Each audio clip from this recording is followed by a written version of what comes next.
안녕하세요. 저는 아들 둘과 딸 하나를 둔 40대 아버지이자 사랑하는 아내를 둔 남편입니다. 일단 제 아내는 나이가 10살 넘게 어리다고 볼 정도로 동안에다가 피부 관리는 물론 운동도 꾸준히 해서 누가 봐도 예쁘다고 할 정도로 참한 여자입니다. 우리 집은 평화롭고 화목한 집이며 부부 사이도 좋습니다. 또한 커피숍 3곳을 운영하고 있기에 경제적으로는 어려움이 없습니다. 그러나 2년 전 평화롭던 우리 집에 청천벽력 같은 사건이 벌어졌습니다. 그건 바로 아내가 신내림을 받게 되었던 거죠. 신내림을 받기 전에는 여러 사소한 사고들이 있었습니다. 막내가 아파트 내에서 인라인 스케이트를 타다가 차와 부딪히는 사고라든지 저 자신이 고속도로에서 운전을 하던 중 3중 추돌 사고를 당하는 등의 누구나라도 일어날 법한 그런 사건이 발생했었습니다. 또한 아파트 윗집에서는 물이 샌 적이 있어 집 천장을 수리하는 일도 있었던 거죠. 이는 흔한 사건은 아니었지만 살면서 언제든 일어날 수 있는 사건들이었습니다. 그런데 아내와 장모님은 이 모든 일이 아내가 신내림을 받지 않아서 발생한 것이라고 주장하더라고요.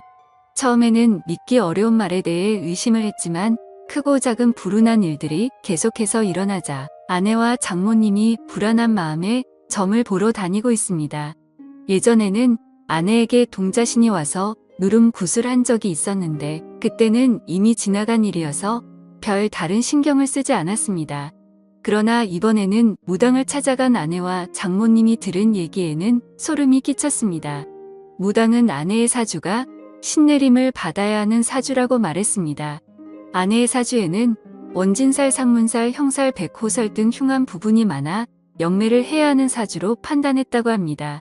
또한 아내의 사주에는 여자 형제의 영혼이 깃든다는 축토와 육대조부 영혼이 깃든다는 경금이 있는데 이런 경우는 본인이 무병이 생겨 흉한 일을 겪을 수도 있고 본인이 흉한 일을 겪지 않으면 다른 가족에게 영향을 미쳐 다른 가족이 다치거나 죽어나간다고 했습니다.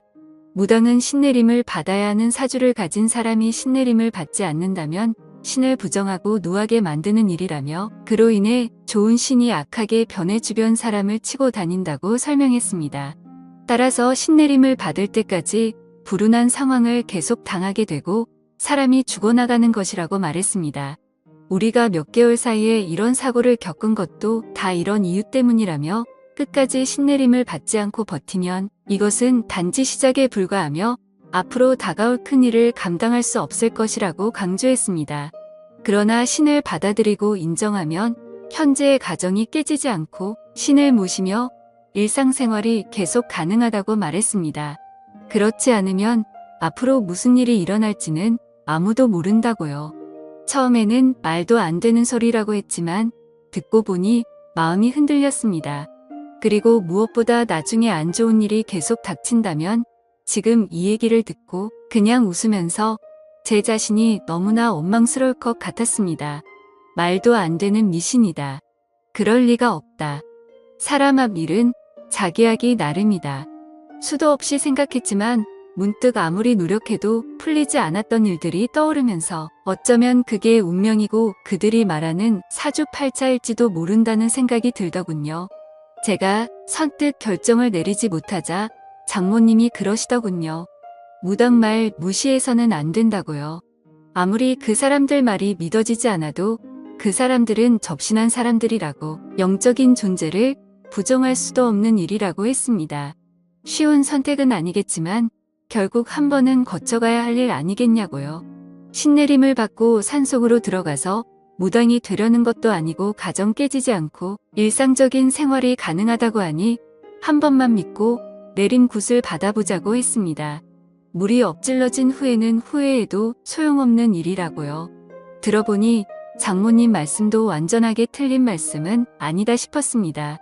그게 사실이든 아니든 일단은 안 좋은 일이 생길 수 있다니 그것 맞고 보자 싶었지요. 그래서 저는 신내림은 어떻게 하면 되는지 비용은 얼마나 드는지 알아보기 위해서 아내와 함께 직접 신내림을 해준다는 무당을 찾아갔습니다. 생각했던 것과는 달리 무당은 남자더군요. 장모님과 아내한테 얘기 들었다고 어떻게 신내림을 하면 되는지 물었죠. 그랬더니 그 남자 무당이 말하길 신내림은 아주 신중하고 조심스러운 거야. 신내림을 조금이라도 의심하거나 말도 안 되는 소리라고 하면 부정 타서 잡기가 붙을 수 있으니까 지금부터 영접할 때까지 무조건 입조심 몸조심해. 몸조심을 하라는 것은 두 가지 의미를 가지고 있어.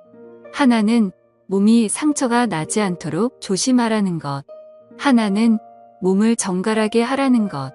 신내림 날짜가 정해지면 부부관계는 절대 하지 마. 신이 오시려다가 부정이라고 그냥 가버릴 수 있어. 그리고 신내림 굿은 날짜 잡힌다고 바로 할 수 있는 게 아니야. 허주 굿을 먼저 하고 옳은 신이면 받아들이고 옳지 않은 신이면 떨쳐내고 다시 올바른 신을 받아야 하는데 허주 굿은 한번 진행할 때마다 그리고 내림 굿을 하는 데는 1,500만 원이 들 거야. 하더군요. 허주 굿이 뭔지 내림이 뭔지 모르겠지만 일단은 알겠다고 빨리 진행시키고 싶다고 했습니다. 그러면 허주 비용 먼저 선입금 시키고 한 달 후에 몸도 마음도 정갈하게 해서 그때 보자고 하더군요. 저는 무당이 하라는 대로 돈을 입금시킨 후 한 달 동안 부부관계도 하지 않고 신내림 하는 날짜만 기다렸습니다. 빨리 끝나고 일상으로 돌아가고 싶었습니다. 그렇게 한 달 후 허주 굿이라는 걸 시작했습니다. 허주 굿은 비공개로 진행되며 기도를 하고 싶으면 건물 밖에서 기도를 드리고 절대 안으로는 들어오지 말라고 하더군요. 사람들이 들락거리면 신들이 편하게 출입하지 못한다고요. 저는 알겠다고 하고 차에서 기다렸고 장모님은 그 땅 바로 앞에서 돗자리를 깔고 기도를 올렸습니다. 아내는 평상복이 아닌 하얀 한복 같은 것으로 갈아입고 허주 굿을 하러 들어갔는데 3시간이 걸려도 안에서 나올 생각은 않는 겁니다. 그래서 장모님한테 가서 왜 이렇게 안 나오냐고 원래 이렇게 오래 걸리는 거냐고 했죠. 그랬더니 그때 상황에 따라 다르지 않겠냐며 아무래도 일이 잘 안 풀리는 것 같다고 장모님은 더 열심히 기도를 올리셨습니다. 저는 도대체 저 안에서 무슨 일이 일어나는지 궁금했습니다. 어떤 때는 방울소리 같은 것이 요란하게 났다가 어떤 때는 주문을 외우는 듯한 소리가 들렸다가 또 갑자기 조용해지기도 하길래 그 안에 한번 들여다보려고 하다가 관뒀습니다. 혹시나 저 때문에 부정 탔다고 할까 봐서요. 저는 굿이 끝나기만을 기다리며 차에 앉아 있었죠. 그렇게 굿을 시작한 지 5시간쯤 지났을까? 아내가 기진 맥진한 듯 나오더군요. 그런데 그 무당이 아내한테 물을 뿌렸는지 아내가 물에 들어간 것인지 온몸이 흠뻑 젖어 있었고 아내 몸매는 보기 민망할 정도로 겉으로 드러나 있었습니다. 저는 아내가 그러고 있는 게 민망해서 왜 이렇게 옷이 젖어 있냐고 했더니 신이 잘 오지 않는다면서 그 무당이 계속 물을 뿌렸다고 하더군요. 그 또 참 별나게 한다 싶었습니다. 저는 일단 아내 보고 차에 들어가 있으라고 말하며 차로 보내고 그 남자 무당을 만나러 갔습니다. 어떻게 됐냐고 물었죠. 잘 끝났냐고요. 그랬더니 이 남자 무당이 혹시 오기 전에 부정 타는 짓 했냐고 묻더라고요. 저는 그런 적 없다고 말하자 오늘은 좋은 신이 오시지 않았다고 하더군요. 그래서 제가 무슨 소리냐고 시키는 대로 다 했고 한 달간 부부관계도 안 했다고 무슨 부정이 탔느냐고 했죠. 그랬더니 그런 마음에서 부정이 탄 모양이라고 신을 부르는 나를 믿고 신이 오실 때까지 기다려야 되는데 아무래도 신이 오시지 않을 거라는 의심을 한 것 같다면서 허주 굿을 한 번 더 해야겠다고 하는 겁니다. 그러면 다시 비용을 800만 원 내야 하냐고 따지듯이 물었더니 선심 쓰듯이 원래는 800만 원인데 어느 정도 진행이 되었으니 500에 해주겠다고 하더군요. 다른 방안이 없다 보니 일단 저는 알겠다고 하고 아내를 데리고 집으로 왔습니다. 집에 도착해서 아내에게 물었죠. 도대체 안에서 무슨 일이 있었냐고. 제대로 한 건 맞냐고 했더니 아내는 무당이 했던 말대로 신을 불러내는 허주 굿이라는 것을 했다고 했습니다. 맨 처음에는 무당이 방울과 부채를 막 흔들면서 주문을 외우더라고 하더군요. 그러더니 그 제자리에서 막 뛰면서 아내한테도 같이 뛰라고 했다더군요. 아내도 무당이 시키는 대로 막 뛰었는데 아무리 뛰어도 그만 뛰란 말을 안 해서 뛰다가 힘이 들어서 뛰는 것을 멈추고 숨을 헥헥거리며 있었습니다. 그랬더니 무당이 오셨느냐고 묻더랍니다. 그래서 그냥 힘이 들어서 잠깐 숨 고르고 있는 거라고 했더니 더 뛰라고 했다더군요. 그래서 다시 뛰기 시작했는데 이번에도 한참을 뛰었는데 그만 뛰라는 말을 안 해서 또 뛰는 것을 멈추고 쪼그리고 앉아서 있었더니 느낌이 왔냐고 오셨냐고 또 묻더랍니다. 그래서 힘들어서 도저히 안 되겠다고 체력 딸려서 앉아있는 거라고 했더니 신 받을 사람이 체력이 그렇게 약해서 어떻게 하냐고 어디서 물을 퍼와서 손으로 막 물을 뿌리더랍니다. 신을 맞이하려면 온몸으로 맞이해야 하는데 이렇게 몸이 젖어 있으면 아무래도 오시기 편할 거라고 하더랍니다. 그때 아내는 남자 무당 앞에서 몸매가 드러나는 것이 아무래도 민망해서 두 팔로 몸을 가리고 있으니 가리지 말고 당당하게 서 있으라고 했다더군요. 어깨를 쫙 펴고 있으라고 해서 아내가 시키는 대로 하니 물을 또 막 뿌리면서 아내 주변을 빙빙 돌면서 또 방울을 흔들고 신이 왔는지 봐야 된다며 아내를 가까이서 막 살펴보고 또다시 물을 뿌리고 하더랍니다. 그래서 제가 뭐냐고 제대로 똑바로 하는 거 맞냐고 아무래도 좀 이상한 사람 같다고 했더니 아내가 그럴 리가 없다고 하더군요. 그 사람 진짜 유명한 무당이라면서 전국의 유명한 무당들 다 그 사람한테 신내림 받은 제자라고 했습니다. 그러니 한치의 의심도 하지 말고 일단 믿고 가보자고 했습니다. 그래야 신을 받아도 제대로 된 신내림을 할 수 있지 않겠냐고 하더군요. 구슬하는 동안 아내가 잠깐 딴 생각을 하니 무당이 바로 그것을 눈치채고 얘기하더랍니다.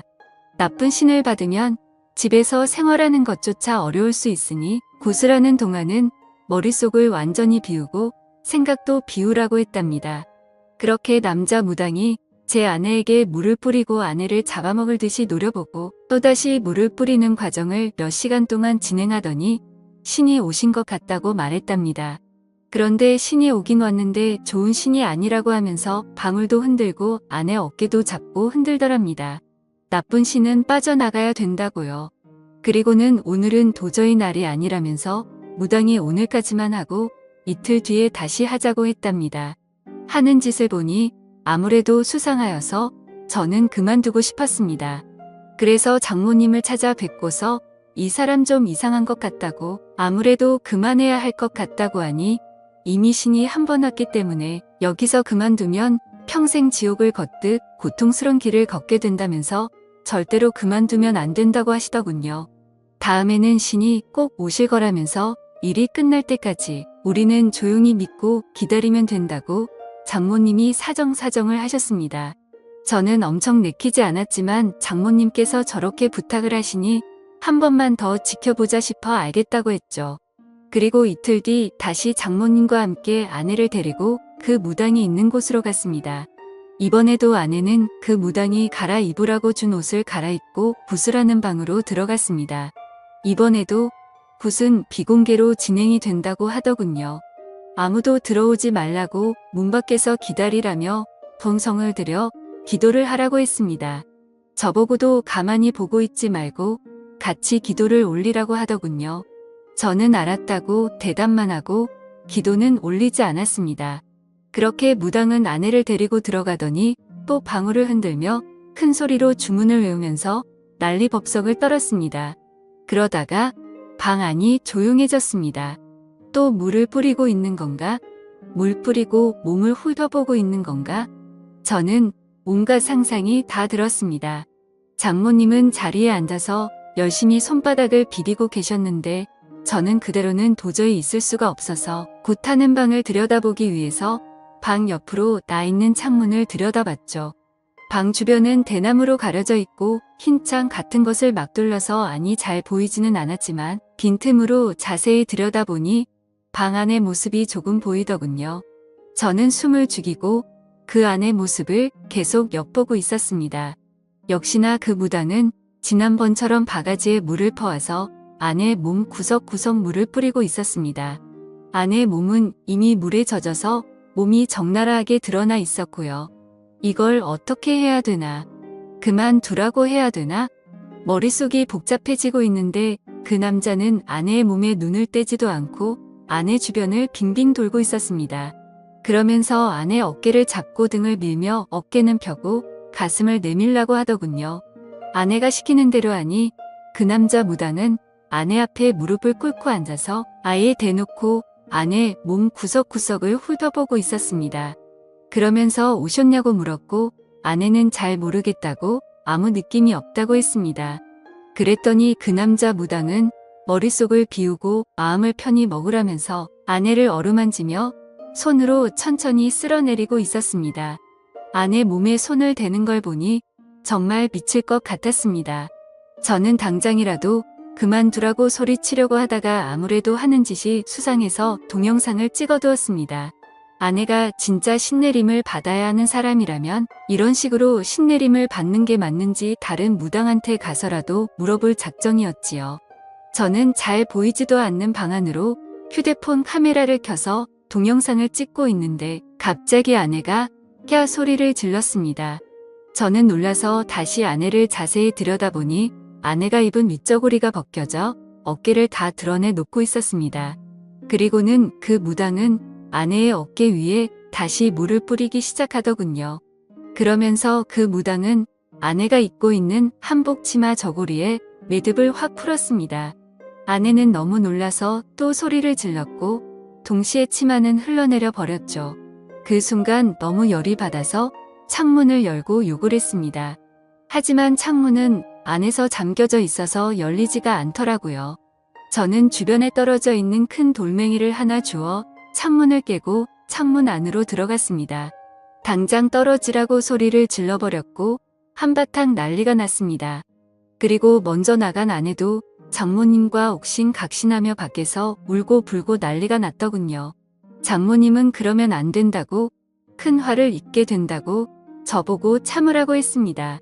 저는 생전 처음으로 장모님한테도 소리를 지르며 장모님도 그만하시라고 빨리 차에나 타시라고 했죠. 그랬더니 장모님도 어쩔 수 없이 이 일을 어쩌나 정말 큰일이네 하고 계셨습니다. 저는 아내와 장모님을 집 앞에 내려주고 경찰서로 갔습니다. 그리고 그 남자 무당을 고소했죠. 며칠 뒤 알고 보니 그 남자 무당은 성추행 혐의로 기소되었었습니다. 알고 보니 무당 이 자식 이미 성범죄 전력이 있었습니다. 이거 완전 상습범이더군요. 1년 전에도 신내림을 한다며 여성 신도를 끌어들여서 여성의 옷을 벗기는 등 더러운 짓을 해서 고소됐는데 그때는 기소유예 처분만 받았다고 하더군요. 그런데 정신 못 차리고 또다시 똑같은 범죄를 저질러 이번에는 아무리 피해자와 합의를 해도 실형을 피하기는 어려울 것이라고 했습니다.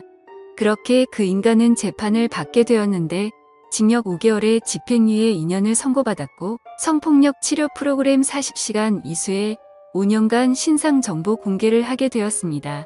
그리고 그 사기꾼 성범죄자한테 들어간 돈은 그대로 회수하였습니다. 그 인간이 선고받은 것을 보고도 장모님은 신내림을 받아야 되는데 받다 말아서 어떻게 하느냐고 앞으로가 걱정이라고 말하더군요. 그래서 제가 장모님한테 저런 사기꾼이 하는 말을 믿냐고 신내림은 무슨 신내림이냐고 여자 꼬셔서 어떻게 하려고 하는 더러운 놈이니까 신내림이니 뭐니 그런 말 신경 쓰지 말라고 했죠.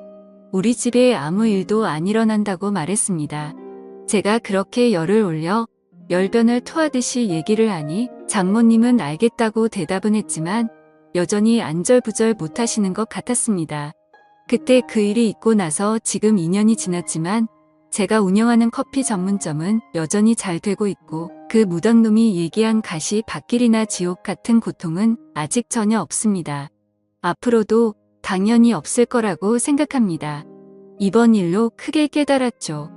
그런 말에 현혹되어 무당을 따라다니면 평생 무당 손에서 놀아나서 무당을 벗어날 수 없게 되고 나중에는 무당의 노예가 된다는 것을요. 그리고 아내한테 얘기했죠. 앞으로 절대 장모님 말 듣고 무당집 같은 데 따라다니지 말고 정 믿음이 필요하면 다른 종교를 가지라고 했습니다. 그런데 가서 너무 맹신하다 보면 당신 정신까지 망가진다고요. 그랬더니 아내도 그렇게 하겠다고 하더군요. 평온했던 가정의 무당 말만 믿고 신내림을 받았다가 정말 큰일 날 뻔했던 일이 이 정도로 끝나서 얼마나 다행인지 모르겠습니다. 앞으로는 그런 말에 현혹되지 않고 현실에 충실하며 살아가려고요. 제 사연을 읽어주셔서 감사합니다.